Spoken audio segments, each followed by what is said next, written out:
Hello, everyone. Thanks for joining my channel, RPGuru Tech Talk. This is Renu Prasad. If you have not subscribed to my channel, please do subscribe to watch more fun videos and also get updated when new videos are uploaded in my channel. Thank you so much. I'm logging to my Workbench to my Salesforce org. If you see the API version 55, it was working before. I check the box, agree, and click on login with Salesforce. And as soon as I do that, it'll ask for my credentials. But if you see, it says encoding object has no uiRequestId property. So how to fix this? Let's take a look. So I log out from my Workbench again, and now try to log in again. And if you see at the bottom, it says Workbench 56.0. So I need to change the API version to 56. Click on I agree, log in with Salesforce.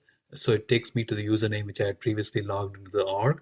Click on the org, and now I should be logged in. So we are all set. So this is how you do it. Hope this video helps you fix the error you get. Thank you.